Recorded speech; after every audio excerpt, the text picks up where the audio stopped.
Jamaah Jumat yang sama-sama dirahmati oleh Allah, ayat ini turun asbabun nuzulnya, sebab-sebab turunnya ayat ini diriwayatkan oleh Al-Muqatil radhiyallahu anhu, yaitu turun pada hari Jumat, di mana Rasulullah sallallahu alaihi wasallam berada pada suatu majelis Sufa yang cukup sempit. Ketika datang sahabat, yaitu dari kaum Muhajirin, dan sahabat dari kaum Ansar, dari Ahlul Badar yang baru perang, yang baru pulang dari perang Badar. Maka setelah mereka mendatangi majelis Rasulullah SAW, majelis itu tidak muat. Lalu Rasulullah SAW menyuruh beberapa sahabat yang bukan Ahlul Badar ini untuk yaitu berdiri meninggalkan tempat itu dan mempersilakan masuk Ahlul Badar yang baru pulang berperang. Maka orang yang disuruh berdiri ini ada rasa kekecewaan, tergambar dari raut muka mereka, yaitu mereka tidak setuju kalau disuruh berdiri. Maka turunlah ayat ini sebagai penjelasan bahwa kalau kita dalam suatu majlis, janganlah disuruh orang meninggalkan tempatnya lalu kita yang mengisinya, kecuali orang itu yang mengizinkan kepada kita. Jamaah Jumat yang sama-sama dirahmati serta dimuliakan oleh Allah Subhanahu wa taala. Kalau kita lihat dalam kamus besar bahasa Indonesia, berlapang-lapang artinya dilonggarkan, dikasih luas. Inilah ayat beberapa hari terakhir ini cukup viral, karena ada yang menginterpretasikan ayat ini bahwa ketika kita sholat maka harus dilonggarkan, ketika kita sembahyang yaitu harus dilonggarkan. Padahal ibadah itu jamaah Jumat yang sama-sama dirahmati dimuliakan oleh Allah Subhanahu wa taala ada tuntunannya, apalagi itu ibadah mahdah. Ada yaitu ketentuan-ketentuannya dari dulu, dari Rasulullah SAW kemudian kepada para sahabat sampai kita pada hari ini, yaitu tidak boleh dirubah-rubah, tidak boleh dirubah-rubah. Hukum Islam itu bukan statis, ya, dia elastis, tetapi yang elastis itu adalah pada hal-hal yang lain, terutama itu persoalan dunia, itu sangat elastis. Tetapi ibadah mahdah itu adalah statis, sudah ada ketentuannya. Maka Rasulullah bersabda kepada kita sekalian, sallu kama ra'aitumuni usalli, salatlah kamu sebagaimana engkau melihat aku salat. Jadi sebagai orang yang beriman dan bertakwa kepada Allah Subhanahu wa taala, seyogianya mematuhi yaitu apa yang dicontohkan oleh Rasulullah Muhammad sallallahu alaihi wa alihi wasallam. Jamaah Jumat yang sama-sama dirahmati serta dimuliakan oleh Allah Subhanahu wa taala. Jadi ibadah salat itu tidak boleh ada siasat hukumnya. Tidak boleh ada bahwa bisa kita melakukan sesuatu tanpa ada perintah. Mungkin dalam hal-hal tertentu itu dibolehkan. Misalnya dalam waktu yang tidak normal, yaitu waktu Covid, maka ada aturan supaya dilonggarkan kita punya sholat, saf barisan dalam sholat. Tetapi dalam keadaan normal, maka berjamaah itu sudah ada tuntunannya. Tidak boleh kita ada siasat di syariat ini melakukan sesuatu hal sebagai maqaidus syariat, tidak bisa. Jadi maqaidus syariatnya itu di dalam melakukan salat berjamaah itu tetap ada aturannya. Bagaimana kalau kita berjamaah, yaitu hanya kita berdua laki-laki? Bagaimana kalau 3 orang? Bagaimana kalau misalnya 4 orang ada 1 perempuan? Semua ada aturannya. Karena itu Rasulullah mengisyaratkan kepada kita sebagai yaitu tata krama dan akhlak di dalam hukum ini, bahwasanya adalah khair sufufir rajuli awwaluha wa syarruha akhiruha wa khair sufufin nisa'i akhiruha wa syarruha awwaluha. Artinya begini, sebaik-baik barisannya itu pada saf laki-laki itu adalah yang pertama, saf yang pertama. Wa syarruha akhiruha, yang paling sedikit pahalanya itu adalah akhiruha, yang paling di belakang. Beda kalau perempuan, khairu sufufin nisa'i au akhiruha wa syarruha awwaluha. Kalau perempuan sebaliknya, sebaik-baik barisan perempuan itu adalah yang paling di belakang, dan yang paling sedikit pahalanya adalah yang paling di depan. Karena itu ulama kita ya, menyepakati bahwa ketika kita berjamaah dalam posisi banyak orang, maka di belakangnya itu saf, yaitu laki-laki, orang besar, maka di situ ditempatkan yaitu saf laki-laki, anak-anak. Kemudian di belakangnya itu adalah saf anak-anak perempuan. Kemudian barulah yaitu kita memasuki yaitu yang namanya saf perempuan. Jadi kalau maqaidus syariahnya, tujuan daripada syariat ini tidak memenuhi kriteria salat jamaah, maka kita sekalipun yaitu sembahyang banyak, maka tidak ada pahala jamaah yang kita dapat. Tidak ada pahala jamaah yang kita dapat karena tidak memenuhi kriteria bagaimana yaitu tata cara orang sholatnya. Jadi ada semua aturannya, ada semua yaitu aturannya. Begitu pula rukun Islam yang lain. Rukun Islam yang lain itu ada tata caranya, Pak. Bagaimana kita mengeluarkan zakat, bagaimana kita berpuasa, dan bagaimana kita berhaji.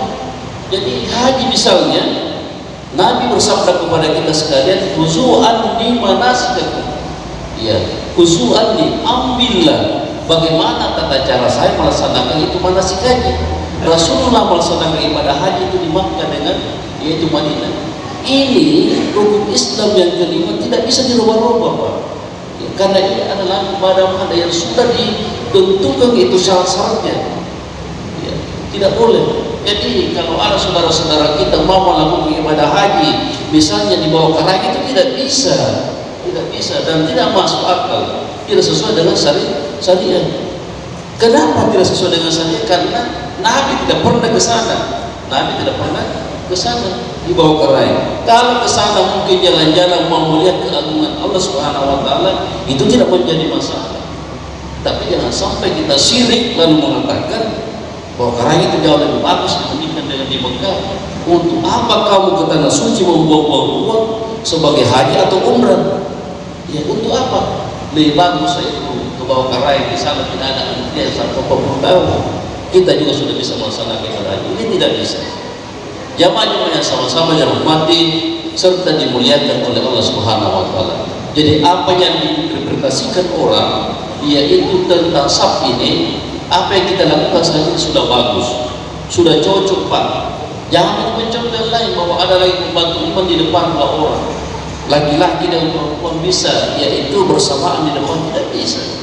Tidak bisa karena itu sudah sesuai dengan konteks salat berjamaah. Dan maka ilmu syariahnya tujuan dari syariat ini tidak tercapai, makanya tidak yaitu sesuai dengan sunnah Rasulullah Muhammad SAW. Jadi aturan agama kita dalam rukun Islam ini tidak boleh ada dirubah-rubah. Tetapi Islam itu tidak statis. Islam itu sangat elastis. Jadi persoalan lain dalam keadaan waktu dan tempat yang berbeda, hukum itu boleh, Pak. Contoh berpakaian. Seperti bapak-bapak yang pakaiannya yang kita pakai hari ini, yang saya pakai, apakah Rasulullah pernah memakai jas? Rasulullah tidak pernah memakai jas. Apakah Rasulullah pernah memakai seperti yang bapak-bapak pakai? Itu belum sempurna karena belum ada jubah-jubahnya. Ya. Apakah ini kita melakukan? Tidak. Karena hukum Islam itu adalah itu elastis, sesuai dengan perkembangan zaman. Jadi pakailah pakaian yang sesuai, sesuai dengan keadaan dan tempat. Mungkin cocok kalau di tanah suci Mekah, tetapi pakaian di sana kalau mau dibawa ke sini mungkin ada orang yang tidak sesuai. Ada orang yang tidak sesuai. Itulah perkembangan, dan ini harus ditahu oleh saudara-saudara kita semua. Jemaah-jemaah yang berbahagia, ada banyak hal seperti yaitu masalah komunikasi digital. Dulu Rasulullah yaitu hanya memakai yaitu surat melalui kertas. Sekarang tidak ada lagi istilah kertas, tetapi hanya melalui mungkin email sudah bisa kita melakukan persuratan. Itulah kemajuan, dan Islam tidak boleh statis, tidak boleh beku, harus dia elastis, bisa mengikuti perkembangan dan kemajuan zaman. Jamaah Jumat yang sama-sama dirahmati dan dimuliakan oleh Allah Subhanahu wa taala. Oleh karena itu ayat ini kalau ada yang menafsirkan, yang menginterpretasikan bahwa Sabtu itu mulai longgar dan seterusnya, maka tidak ada sama sekali hubungannya ayat itu dan apa yang dilakukan oleh orang itu saat ini. Dan sekali lagi, di wilayah kita Kabupaten Bantaeng saat ini ada lagi yang didengar raya itu paham yang menyimpang, sesat dan menyesatkan. Tetapi sebelum paham ini berkembang, sekali lagi saya ingin menyampaikan bahwa kalau ada perubahan tentang tata cara ibadah kita yang dilaksanakan oleh orang atau yang didakwakan oleh orang, maka jangan langsung mengikutinya, tetapi fas'alu ahla zikri in kuntum la ta'lamun. Bertanya kepada para ahlinya. Siapa ahlinya? Para ahli kita adalah ulama kita. Siapa ulama kita? Adalah orang yang yaitu antara dan patuh kepada aturan Allah Subhanahu wa taala. Dalam hal ini kalau diberikan adalah majelis ulama. Tanya kepada ulama, bagaimana ini? Masa ada sembahyang tidak ada Al-Fatihahnya? Begitu lancar naik turun. Hanya membaca Allahu Akbar sudah selesai. Kita mungkin baru membaca Al-Fatihah dia sudah selesai 2 rakaat. Ini harus kita tahu. Jamaah sekalian yang sama-sama dirahmati dan dimuliakan oleh Allah Subhanahu wa taala. Oleh karena itu kesimpulan yang kita bisa buat pada kesempatan ini bahwa apa yang dilakukan oleh Rasulullah dilanjutkan oleh para sahabat, tabi'in sampai ulama kita, dan yang dipraktekkan oleh organisasi Muhammadiyah hari ini itu sudah sesuai dengan petunjuk agama dan yang dicontohkan oleh Rasulullah SAW. Jangan kita khawatir, itulah yang dicontohkan. Dan organisasi-organisasi lain yang taat dan patuh kepada aturan agama Allah Subhanahu wa taala sudah sesuai.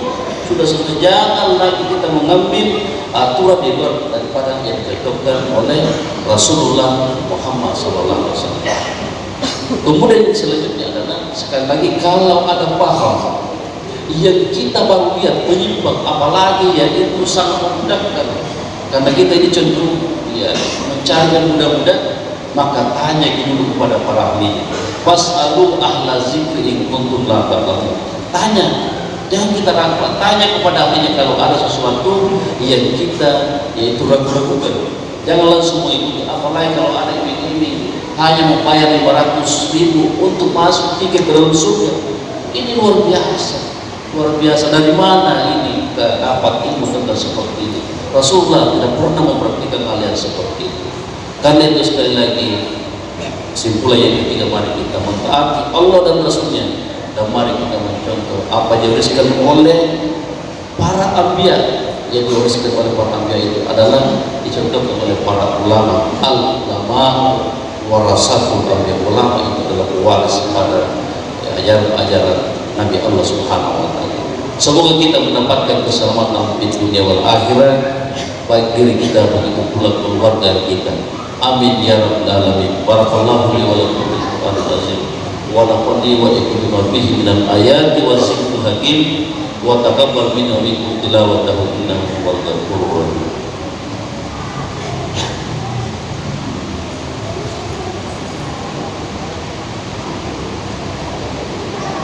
Alhamdulillahilladzi hamdan katsiran kama amara, asyhadu an la ilaha illallah al-wahidul qahhar wa asyhadu anna Muhammadan abduhu wa rasuluhu sayyidul abrar. Qala Allah Subhanahu wa ta'ala fi kitabihil karim, innallaha wa malaikatahu yusholluna 'alan nabi ya ayyuhalladzina amanu shallu 'alaihi wa sallimu taslima. Allahumma shalli 'ala malaikatil muqarrabin wa anbiya'ika wal mursalin wa ahli ta'atika ajma'in waj'al birahmatika ya arhamar rahimin. Wadallahumma ala arwatil khulafa'ir rasyidin sayyidina Abi Bakr wa Umar Utsman wa Ali wa ala baqi sahabatit tabi'in wa tabi'in wa man tabi'ahum bi ihsan ila yaumiddin. Rabbana la tuzigh qulubana ba'da idh hadaytana wa hab lana min ladunka rahmah innaka antal wahhab. Allahumma arinal haqqa haqqan warzuqna ittiba'ah wa arinal batila batila warzuqna ijtinabah. Allahumma ighfir lil muslimina wal muslimat wal mu'minina wal mu'minat al ahya'i minhum wal amwat bi rahmatika ya arhamar rahimin. Rabbana atina min ladunka rahmah wa hayyi lana min amrina rasyada. Rabbana atina fid dunya hasanah wa fil akhirati hasanah wa qina azabannar. Ibadallah, innallaha ya'muru bil adli wal ihsan wa ita'i dzil qurba wa yanha 'anil fahsya'i wal munkar wal baghi. Ya'idzukum la'allakum tadhakkarun. Fadhkurullah akbar. Wallahu ya'lamu ma tasna'un. Aqimis shalah.